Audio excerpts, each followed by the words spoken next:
আপনি দেখছেন news now, আমরা জানি কোনটা খবর। বাংলাদেশে রাষ্ট্র সংস্কারের কাজে সফল হতেই হবে জানিয়েছেন ডক্টর মোহাম্মদ ইউনূস।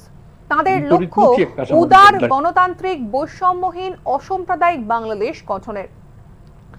গতকাল অর্থাৎ রবিবার ডক্টর মোহাম্মদ ইউনূস জাতির উদ্দেশ্যে প্রথম ভাষণে বলেছেন, গণরোষের মুখে ফ্যাসিবাদী সরকার দেশ ত্যাগ করার পর তারা এমন একটি দেশ গড়তে চান যেখানে প্রতিটি নাগরিকের মানবাধিকার থাকবে পুরোপুরিভাবে সুরক্ষিত।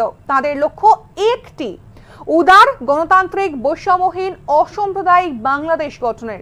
তিনি আরো বলেছেন, তারা সকলেই একটি পরিবার, তাদের একটাই লক্ষ্য কোনো ভেদাভেদ যেন তাদের স্বপ্নকে ব্যাহত করতে না পারে, সেই জন্যই তারা সকলে প্রতিজ্ঞাবদ্ধ।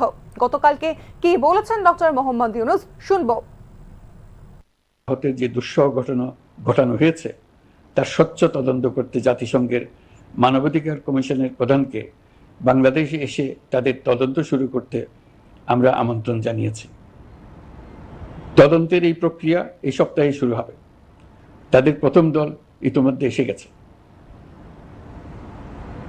আমরা ইতিমধ্যে ছাত্র জনতার বিপ্লবকে নস্যাৎ করতে যে শত শত মিথ্যা ও হয়রানিমূলক মামলা দায়ের করা হয়েছিল তার অধিকাংশ প্রত্যাহার করেছি এবং আটক ছাত্র জনতার মুক্তি লাভের ব্যবস্থা করেছে।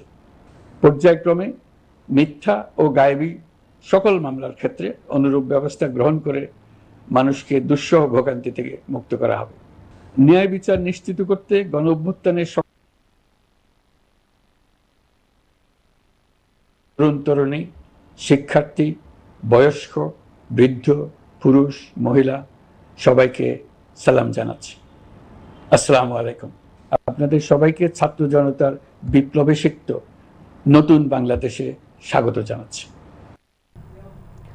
বাংলাদেশের প্রধান উপদেষ্টা ডক্টর মোহাম্মদ ইউনূস আরো বলেছেন, দেশের সংকটকালে ছাত্রদের আহ্বানে তারা সরকারের দায়িত্ব গ্রহণ করেছেন।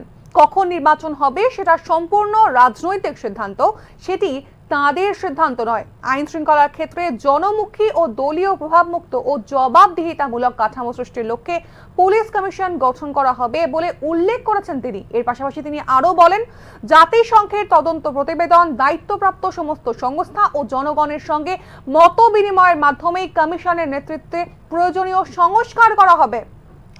বাংলাদেশকে আর কোনোদিনও যেন কেউ কোনো পুলিশি রাষ্ট্রে পরিণত না করতে পারে তার ব্যবস্থাই এবার নেওয়া হবে। আভ্যন্তরীণ এবং প্রতিবেশীদের সঙ্গে যাতে যৌথভাবে নেওয়া যায় সে আলোচনা শুরু করেছে। প্রিয় দেশবাসী, আপনারা জানেন বিপ্লবী ছাত্র জনতা জাতির এই ক্রান্তি লগ্নে আমাকে এক গুরু দায়িত্ব অর্পণ করেছে। তারা নতুন এক বাংলাদেশ গড়তে চায়। নতুন প্রজন্মের এই গভীর আকাঙ্ক্ষাকে বাস্তবে রূপ দেওয়ার সংগ্রামে আমি একজন সহযোদ্ধা হিসেবে তাদের সঙ্গে যোগ দিয়েছি। দেশের সকল বয়সের, সকল পেশার, সকল মতের, সকল ধর্মের সবাইকে বিনা দ্বিধায় এই সংগ্রামে যোগ দেওয়ার আহ্বান জানাচ্ছি।